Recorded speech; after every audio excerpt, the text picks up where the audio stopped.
Hello, everyone. This is a Coexist meeting. Thank you. And we have people in the audience outside as well as inside in the screen, in the box. And so this is my pleasure to have Maggie talk to us. And I'm gonna first share how I know Maggie. So as you guys may or may not know yet, Coexist meetings are to create this sense of community where we get to learn something special about someone that's around us. And sometimes they have this zone of genius with Casey, for example, with acupuncture, or Patty with so many things, pulmonary hypertension, but also the metabolic health and ketogenic diet. And then once we had how to transition from transgender. And so it's really just like, it allows us to have this moment of just looking around us and realizing that we are all so incredibly special. All right, and that brings me to Maggie. And I was telling Maggie, I'm nervous because I love her so much. And so Maggie is an incredibly good friend of mine. You're almost like 15 years younger than me, but she's wiser than me in many ways. And so Maggie is an incredibly good climber, and she's a professional, very good in her job, an incredibly good friend. And why we have her today is she's going to talk to us about our experience of transcultural adoptee, transracial, adoption. Well, here it is. I'm already messed up. So I have a lot to learn. So basically, and that's very interesting. I'm pretty sure that maybe when we are kids, we ask a lot of questions to adoptees. And then there's this moment where you stop asking questions because you realize that it may be not your place to ask questions. And so I've realized for 4 years, no, I know you for 5 years. Yeah. I've never asked you anything about adoption. And so can you maybe just share your story? Yeah, sure. So I'm Maggie. I was adopted from China near Hangzhou when I was 5 months old. My mother traveled on a plane with 8 other families to go get children from China during the one-child policy in 1995. And we all adopted female infants, brought them back to the Midwest, mostly Minnesota. And I grew up there my entire childhood, but I also grew up in a very white culture where I grew up in a private Catholic school with one Vietnamese girl, one Filipino guy, and one Black kid. So I was very much aware how different I was than everyone else. And I was also aware how different my family looked than other people's. And it was just a different experience than a lot of other people have ever had. And honestly, in history, the biggest waves of adoption are the Korean adoptees that are about 30 to 45 now. And then the Chinese adoptees who are about, on average, 25 to 18, 17. And we're kind of this new breed of people that have really brought over as infants to foreign countries and experienced the world as a diverse person raised mostly by white Americans or people in Europe that have very different cultures than we do. So it's just been a very interesting upbringing that I think would be interesting to talk about and learn from, and kind of feels like a social experiment, to be honest, because it really wasn't done, international adoption, before World War II. So it's kind of a new experience that we're trying to navigate as a culture. Yeah. So I want you to go back in time. And so you are in Minnesota, mostly white, in a school that's mostly white. And I mean, the people that you're seeing every day are mostly white. Is that correct? Mm-hmm. Okay. Yeah. So tell us, what's your experience? And I don't know if there's a certain time where you remember oh, I'm different. And are you actually feeling that you're different? Yeah, I guess I would start by saying that I definitely think until I was about maybe middle school, I think I thought I was white. I think I had no concept of race or just that I was different. I think that once you start getting to the older schools with middle school and some bullying and high school, and you start to be pointed out for how your eyes look or how your skin was different or how you're the whitest Asian person you ever met, or different comments like this that are really offensive and not really okay, but it's something that you experience in a culture that's very white and is not used to seeing any diversity. And Minnesota as a state is very diverse. However, it's also very segregated. Mm-hmm. So you definitely know the north side is the Black neighborhood, and this area is South St. Paul is where the Hmong people live, and it's very divided. Mm-hmm. You don't actually see tons of integration between the cultures, and I think that's something that could be improved upon in that place. But it's also wonder if they have some diversity to begin with. And then I think I personally didn't really understand who I was or my own identity for a long time, and I think I still am working to navigate what that is, because have a history that is like my blood, and my biological parents are Chinese, and that culture is also mine. However, I don't have anyone that was around to teach me that natively. Sure, my parents were wonderful, and I was really lucky to have the experience of them trying to integrate and help me understand that culture, but it's also secondhand. So it's not that pure handing down of culture that most people get. So just a very different experience, and also makes you feel less like you own it. It feels less yours, in my experience. And everything I'm honestly saying is really just in my experience. And all adoptees have different experiences. All adoptees are different, and we can't categorize them into one box. But it's just something that I'm trying to navigate too, as a person of diversity that has this culture that has to figure out how to integrate it. Because I guess in my experience, I have also not really been accepted by Chinese communities or Asian communities. You're always well, you're a banana, or well, you learn from white people. What's a banana? They say because they say Asian people have yellow skin, so you're white on the inside, but you're yellow on the outside. So they say things like this to you that are extremely offensive. Wow. Yes, it is. Okay. I mean, it's good. It basically, but it's showing you that white is elevated, right? It's showing you that Asian people are less than. So it's really creating this hierarchy of people that really isn't something that I would like to exist in this world. And it's just something that I've been very aware of. But it's just interesting to hear from other Asian people that you're not really accepted, but then you're also not white.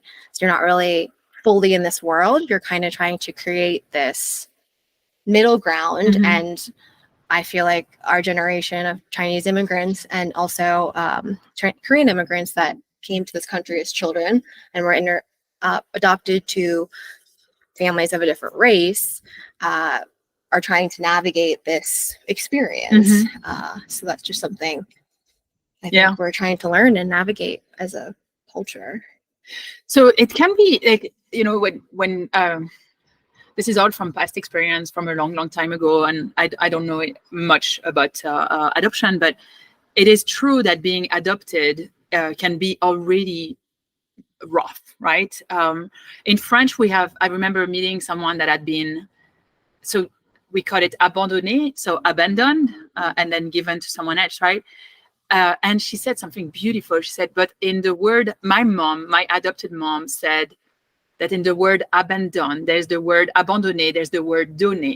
Donner means give. And this is the most beautiful gift that you can give to someone else. And it's the first time I heard any adoptees to share something like that, because a lot of the other kids that were adopted were more like, I've been abandoned, instead of seeing the gift on the other side of, no, I've been given, and I've had this luck for me. So there's this part. I would like you to talk about that part, because I'm sure, everyone as a teenager is like wondering, who am I? What am I doing? What am I? Like, even as a second in my family of like 3 kids, I was like, what am I, like, in comparison to my brother and my sister?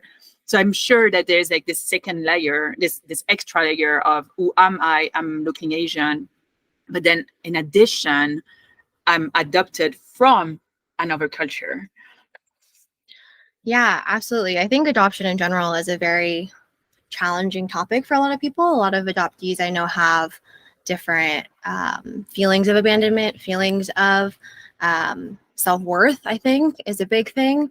I am really lucky. I really haven't struggled with those types of things. I think it's really a lot due to my parents, who were always doting on me about how amazing I was and how lucky they were to have me, and how wonderful of a family we were. And I mean, it was a bedtime story every single night when I was a kid about how you went to China, my mother went to China, got me, and how lucky she was, and how much my parents and family probably wanted me, and how these narratives that you tell an adopted child, I think, are extremely important and often overlooked. And there's often a lot of really negative sides to this as well. I've heard a lot of really horrible and sad stories that are people saying, you should be grateful. Like if I didn't get you, your child would be in rice farms over in China, and horrible things like this, or you were unwanted, or no one wanted you, or we took you because no one else wanted you. Just really negative, horrible things that are really affecting children, and how their psyche and how their self-worth is developed is something that I guess we don't think about. And I guess it's parent raising in general, right? Like how we create these values for our children goes back to that. But there's another layer with adoption of really advocating for their self-worth and advocating for the culture they come from. And my parents were amazing with that. And I also was really lucky to have a community of other adoptees. I grew up with 8 other girls that my mom went to China with to get them, and they all came back to the Midwest, and I got to grow up with them. So I knew them all 4 or 5 times every summer. I'd see them throughout the year, and just get to know them, right? So that means I have families that look like me. So I have a Chinese adopted girl, and parents that are white, and parents that are older, and these different things that you would get judged for or questioned about. You had a parallel to look at and say, you're not that different. Like you have value, and you matter. And I think that's really just important to speak to a child in general, but I think in adoption it's even more important. I also think it's good to have parents that were kind of against the mentality of white saviorism. This is a big problem within adoption. Sorry, say it again. White saviorism. So it's sort of this concept where I can go to another country and save a child for where they're going to be better off in this country than they would be here. And I'm going to give them some amazing life and kind of degrade where they come from. And that's something that was kind of big in some of these international adoption parents, and was really negatively affected kids. I know a lot of adoptees, international adoptees, that have disowned their parents completely because they were treated, negatively. They were basically treating them as like, you have to be grateful.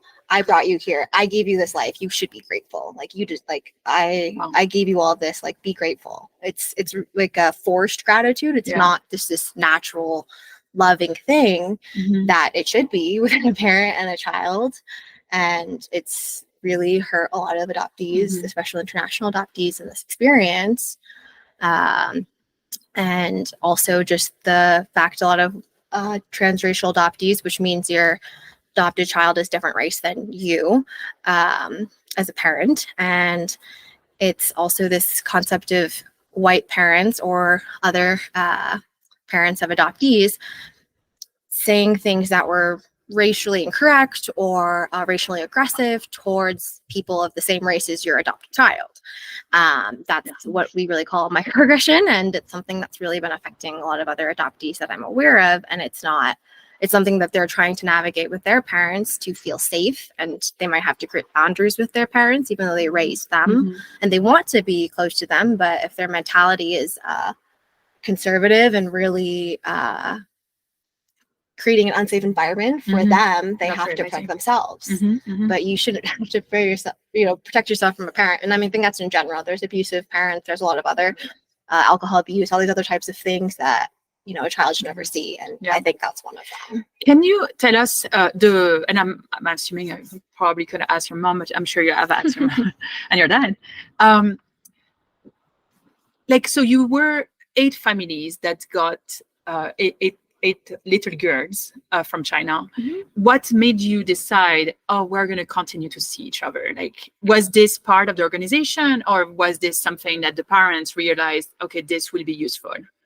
Yeah, so I think there's a big wave within the Korean adoptees where before us, like I was saying before, with the Chinese adoptee wave internationally. And there was a lot of this microaggression. There was a lot of this disowning of parents in the Korean adoptees, because they really did feel like they were never exposed to their culture. They were never told where they came from. And a lot of these adoptees got adopted into rural areas where they saw no one like them, where they were isolated, where they were in very, very conservative spaces that really didn't accept racial differences.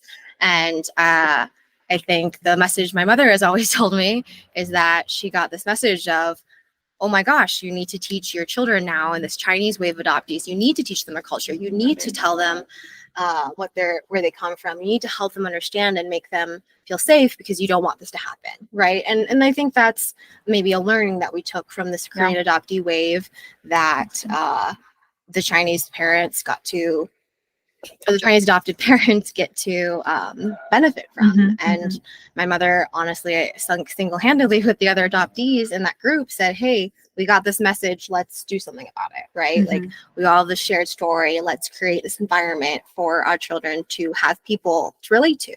And looking back, you don't realize how important it was. You went to the pool party and you went to the whatever, and it was great and fun, but thinking about other people's experiences and learning more about other adoptees that didn't have that type of experience, or families that looked like them, you realize how impactful and important it is to have these types of resources, and how lucky I was to have them, because a lot of kids didn't. And it creates a lot of negativity and unsafe environments, and just things you don't want to happen. So yeah, that's very powerful.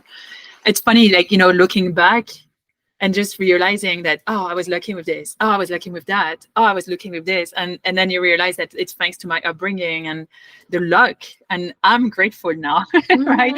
And like, I'm so grateful. Okay, so there is this one question that I've asked you. I mean, no, I did not ask you. We're talking about this microaggression business, where when someone asks me, it's very easy. I have a French accent. So I'm like, oh, of course, I'm from France. Where are you? Where are you really from? Okay, so I'd like you to explain why where are you, but no, where are you really from? That question. Why does it aggresses you? And really, this is personal, but I think, I mean, if there's one thing that we need to learn, this is the one. Like, why is that such a loaded question? Yeah, and I guess I start with just the concept of when you ask someone a question and they answer, and then you kind of press them and ask them, like, that wasn't truth, that wasn't the real answer, a different one. You're really kind of saying, I don't trust you, like, that wasn't your truthful answer. And you're pushing someone out of their comfort zone and maybe pushing them into some space they're uncomfortable with. And I guess I think that it's basically something within the individual that's asking that wants to affirm a belief within their mind, to say, okay, well, Asian people are this way, or Chinese people are this way, or whatever they want to believe. So they are trying to affirm that belief, is my understanding of it. And really, to me, it's just disrespectful to push that question, because once you get your answer, you're like, oh, well, okay, they're Asian. So we're like that. Now I can understand these 5 aspects that I've categorized as Asian, and now I can put them in that category, in that box, and lock them away. And I think that comes from a lot more conservative areas too. That isn't, just always a common question, because I do feel like people are respectful with your answer often when you're in more educated spaces and that are more kind and friendly. And I mean, the other thing is, to me, it's not like you have to be scared of asking someone where they're from. To me, it's you genuinely know if someone, I don't know, if you're in a bar and someone's approaching you and they are saying like, you know, nice things to you and they're trying to get your attention, like you can tell if it's pure or if they're just trying to take advantage of you. So it's kind of the same space here where I feel like you are aware if this person is someone you care about or someone you met, or you've been asked your name before you asked where you're from. I mean, I've been walking down the street in Belize. I was asked, where are you from? And I said the US. And he's like, no, really, I don't believe you. And it's really aggressive towards me, following me down the street and just being like on a guy on a bike. And it was really intimidating. Yeah. And it's also saying that you're not truthful with where you're from. Like I've never met, you know, an Asian person. Like maybe it's a fetish, maybe it's creepy. You just don't know when it comes from that space. But a person can judge if another person is being generally kind and looking for curiosity, or if they're being malicious or negative intentions. And I think that's that's what it is. I'm really like, I'm actually really interested in this question because, well, first of all, as a physician, you need to know where people are actually from the genetics as actually part of, you know, our disease process, right? Like, so in rheumatology, we have certain type of disease depending on where you're coming from, really. And so that's real. But also really like, I mean, I don't think I would ever ask you this question right away. And clearly it's taken 5 years. But there is like still this question of like, when you're seeing someone that's from America, and America is so diverse, it's so wonderful, right? Like it is a question that I sometimes ask people when they're looking Asian or they're looking, you know, Black, and they're like, oh, but yeah, what's your culture? Like, what can I learn from you? And so you're telling me, I just want to make sure that I would not be considered necessarily aggressive if I were to ask this, because I'm not coming from this place of hate. I'm coming from this place of, I want to learn. Yeah, and I think that's wonderful. I think we all have things to learn from each other. And there's so many other cultures that we want to understand and grow and learn from. And I also think, to be honest, it feels like it has some sort of sense of like a personal aspect maybe too for interracial adoptees that really don't have this sense of identity to their culture. And I think I've heard that in general, a few adoptees I've talked to have said they really feel more like they can identify with being adopted opposed to being Chinese or Korean or whatever culture they come from, because we don't have this experience of learning from our parents. We don't have this experience of understanding culture. And although my parents were wonderful and tried to teach me, I could have cared less. You know, I wanted to fit in. You want to be like normal. You want to be accepted by your community. You don't want to be ostracized. And it's also hard because a lot of the immigrants that came to this country had a very different experience than we do. Like we've got some similarities and parallels with maybe the racial slurs and that type of microaggressions, but we don't have this. A lot of times immigrants coming from poverty and having to navigate this country and having to navigate this world for their parents, maybe that don't speak English as well as the firstborn kids, all these different experiences we don't have. But at the same time, it doesn't make the culture any less ours. But I almost feel like it almost feels, the culture feels less mine than it does in a Chinese immigrant to me, in my experience. It's still something I'm navigating and working through because it's a huge part of who I am. And when I have kids one day, they are Chinese, but how do you navigate that? So that's actually the follow-up question I was going to ask you, which is, I mean, you know, you're past 25, closer to 30 now, right? And so like, why is it, so that's, I'm wondering if that's the reason, like the thinking of kids, why is it that suddenly you're like, I want to hang out with other racial adoptees? I'm so scared. It's okay. I'm not going to be offended. Racial adoptees, yeah. I think I wrote everywhere transcultural adoptees, but that's okay. It sounds really cool, actually, right? I think that might be a term as well, but I feel like most people use transracial nowadays. And the experiences and all the spaces that I've been in, I've seen that term the most. But I don't think it's wrong. Yeah. So coming back, what do you think triggered that search? Like that's sort of almost soul searching, right? Honestly, I don't feel like I chose it. I feel like I was trying to navigate just a deeper understanding in myself and post-COVID, and you know, you're trying to navigate making community again and like making new connections, and I think that brings a deeper understanding of yourself. And I've made an effort to make more friends, diverse spaces within climbing. And then in that space, I actually just met a guy, an adopted Chinese guy that's a few years older than I am. And he just came up and he's like, okay, I'm going to start a WhatsApp group. I want to make friends in this space. I'm trying to understand my experience. I feel like I'm a bit late on the boat to navigating all this, but because I was he experienced some of the microaggressions. He experienced some of the white saviorism and all these negative things that you maybe are trying to navigate. And I guess I felt like I had this purpose and this calling to feel like I could help other people by sharing my experience and help other adoptees, help other non-adoptee, you're not related to the adoptee space at all, understand what this means and what this experience is, to help the world and understanding. I think it's just something that I felt like I wanted to be a part of, and it felt nice to feel safe immediately with people that I'd never met but had the same experiences I did. I met a variety of new people in this adopted space, and they all feel like friends. I've talked to them once, maybe had a small conversation with them, but they just share so many of the experiences I do. You can immediately identify with them. And honestly, I do that with climbing too. I feel like I go anywhere, you can travel anywhere and make friends because you're climbers, or because you're mountain bikers, or because you're an acupuncturist, or whatever group you're part of, you feel at home with. And I think me being an older Chinese adoptee, it's been something that I've been thinking about in realizing that a lot of the adoptees from China are younger than I am. And it's something that I can have a bigger impact in now by helping a lot of the younger kids through these types of experiences, by just helping a friend and realizing the impact of that. And then also thinking a lot more deeper into how I want to raise a family and how I want to bring this culture and this aspect of my life into understanding. I read a book about a Korean adoptee that had her kid come home that's half Korean and say, am I really Korean? And she's like, well, of course you are, but you don't have these other experiences that Korean immigrants do. So it's something you have to start to talk about and navigate in order to create a better environment for them. Wonderful.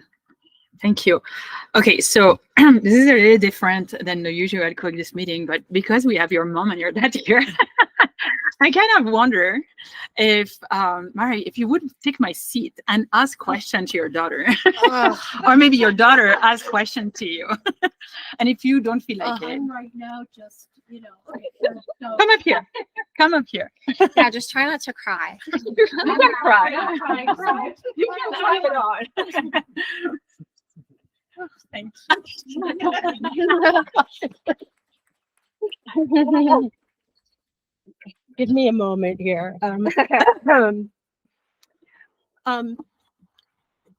really interested about within the Chinese adoptive community. It's been common for parents to take their children, the adoptive parents, to take their children back to China and sort of take a look at where they came from. And for years, I understood you didn't want to do that. And then 5 years ago, we did. And I'm wondering if you could talk about that experience and what kind of impact that had on you. Yeah, absolutely. I feel like growing up, I really was against going back. I felt like my understanding of this other place was just so vague, and this country was supposed to be, tissue. This country was something I didn't know, and I was supposed to go back to a country I didn't know. And I was so young. All I wanted to do was have fun and play games and make friends and create community. And at that point, do gymnastics, But I think once I started to get older, I realized how important it would be to go back with you guys. And with you guys approaching 70s and just not being maybe in the physical shape to travel that far, okay, in like 10 years, we just wanted to make sure you were. I hear you. Yeah. I thought it was important to make this trip while my parents were in good health. Yeah. And also that was the last year that the group that a lot of our other adoptees that I talked about, the other 8 other girls and families that I don't adopt with, most of them had gone back with this one organization. And that organization was closing up after this year that we went. So we said, okay, I guess it's our time. Like, I was like, I'm old enough. I feel like I could be impacted by this. I feel like I could understand this. I feel like I could absorb this a bit more than I could as a 10-year-old. Because all the girls that I knew had gone back really hadn't thought much of it. I feel like they just said, oh, I went on a trip with my parents, and they just didn't take anything away from it, honestly. I didn't feel like they did. So I was really lucky to be able to go back with my parents in 2019. And during this time, tens of thousands of children were leaving the country, infants, and there was a lot of political unrest. There was, with this one child policy, it was very aggressive, and a lot of infants that didn't make it, a lot of forced abortion, late-term abortions, a lot of really negative things where a lot of children didn't make it to this world. So you can imagine that the adoption agencies were just filled with children that needed a home. So when they did make it to the orphanages, they were full. I know that you said, can you describe the room actually that you remember seeing? Well, I feel like or not room, but they had talked about right when I went, we were not. There had been some negative publicity about Chinese orphanages. They're terrible. The babies are neglected, and so the Chinese government would not let us go to her orphanage. So they brought the babies to the hotel where we stayed. So that's really all. When we went back, the orphanage was already raised and it become a supermarket. Yeah, it was mostly an elder care place, elder care. And I should mention, by the way, that when I went, you had to be over 35. That was a requirement. So I don't know if that impacted you, that this group that you were in, they all had older parents. Yeah. And so maybe that, I don't know if that. I think it's also a similarity, right? So Yeah. it's also this sense of your similarity that your life is no different than anyone else, and Yeah. you matter no less than anyone else. Because if you're at school and you're hearing you don't matter, you weren't wanted, you're hearing these negative things that you weren't wanted because XYZ, then I think you would have absorbed that instead of seeing all these families that looked like you and say, oh, okay, like you gain some safety and some security in families that look like you. But I guess during that time, the orphanages were full. They'd say there were 20 kids in like a 10 by 10 room. They're just infant after infant after infant. Just, it was crazy. There weren't a specific nanny. You could barely keep track of the children. So most adoptees that go back to China can't even find the person that took care of them. So when we talk went about back, that? when we went back to China, we found the nanny that had taken care of me when I was an infant, when I was in that orphanage. She happened to be the she became the director. This. Yeah. And then she had retired, but she was back. Yeah. Mm-hmm. So we were able to, with this orphanage or with this agency that bring children from China back to China to experience their culture. They kind of do this like searching. They search for birth parents. They search if you want to, or they search for people that might have been connected to you during that time when you were up to 5 months old for me, or however old you were until you were adopted. And we got to meet her again. So that was really amazing because that was the director of this organization that had taken care of me when I was an infant, was actually the person that handed me to my mother. Mm-hmm. So that was like a very special moment to be able to meet her and show her that I'm a well-being human. I turned out fine, but also we went to your village. And then, and then after that, we got even more lucky and we were able to find the actual place that I was left or found before I was brought to the orphanage. So they're on your, I think, abandonment papers when you are given to the orphanage as a child that is orphaned. They tell you where they found that person and that person who brought you in. So that person that brought me in, son-in-law happened to work for the government, and they lived, and we were able to go find that family, the older couple that found me on their doorstep. and were taking care of me for that first like 5 to 7 days before I was taken to the orphanage. They were 81 and like 83 or something. And they were just the most loving people I'd ever met. I mean, it was chaos, true chaos when we went there, because there were, if you don't know of in Chinese, there's so many dialects.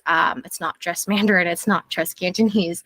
There were like multiple translators from Mandarin to Cantonese to another dialect in order to get our information across. So it was like telephone.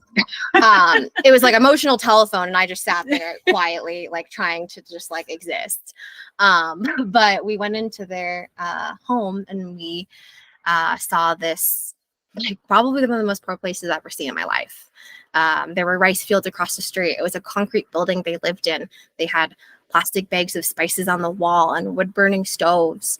And they had bamboo mats on their mattresses. They didn't even have any sort of blankets or mattresses. It was just a very poor environment. And all they kept saying was how they were so upset that they had to let me go, and how they were so sorry they couldn't keep me, and how they wish they had been able to. But obviously these people were just fighting for their lives and fighting for their existence. They said they had 3 kids, XYZ, you know, all these things. And it was just really incredible to be able to meet these people, to tell them that you're okay, right? To tell them that you found this baby on your doorstep and you gave them to an orphanage and they're okay. They've made it. They're, you know, in other country, they don't speak the same language as you, but they're okay, and they're living a life, and they're living a life that you would be proud of. And I think that to me is like one of the closest moments that you can get to a lot of Chinese immigrants, or a lot of, I guess, adoptees can get in this experience of trying to find something back in China that connects them to where they come from. Because it is true, like I don't have any understanding before them the first, you know, week or two of like my life, right? You don't know who gave birth to you, you don't know your biological parents are, and that's okay. But you're giving these people this sense of peace that they did the right thing, and that they can be at peace with a child that they gave to a government and just trusted the system. And I think that's terrifying, especially in a country like China, where there are a lot of things that you don't trust. I'm sure as a Chinese person that it's just really cool. You may know that at the time that Maggie was born, China had a one-child policy, which in retrospect was not a very good idea. Right. They're now, and because of the Chinese cultural historical preference for boys, a girl was abandoned, aborted, whatever. Sometimes there were certain parts of the country, and this may be true of you, where they were allowed a second child in the country if the first was a girl. But then if the second one was a girl, she might be abandoned because they wanted a boy. Yeah. And of course that's changed now because the population is so skewed, and they're lacking people. And so now they want people to have as many children as possible. So I would speak to that, of how powerful the narrative is they create. We've watched some documentaries and read books and tried to educate ourselves on what happened during that time, but you don't realize all the propaganda around you that is on all of your shampoo bottles, on all your billboards, all on your commercials that say one child is amazing, or you see like how happy a family is, and it's always one child. And then overnight they decide that that's no longer a good idea, and then you see 2 children pop up on all these billboards and all these children's books everywhere. I mean, it's a powerful space to understand kind of what you're taking in as influence and where it comes from. And I think one of my amazing friends that reads a lot has really taught me to understand and just seek out where information comes from and how credible it is. And that really speaks to that within that time frame, that you can't just take anything at face value, because you would just say, oh, okay, I was born now, I've learned that one child's best because I've been staring at all of these propaganda for my whole life, and now I've decided, you know, it's not. It's wild to me that we have that much influence in our side view that we just forget about. Okay. But we're going to open the things for question, but thank you so much. stop the recording. Yeah. I'm going to stop the recording, Do you but want then your- we're going to continue. No, stay. Do you want your seat back? I don't know. I'm No, it's just just- stopping the recording somehow if I can figure it out. I think it's the 3 dots. No? Oh, no. Oh, did I not record it? Stop recording. Here you go.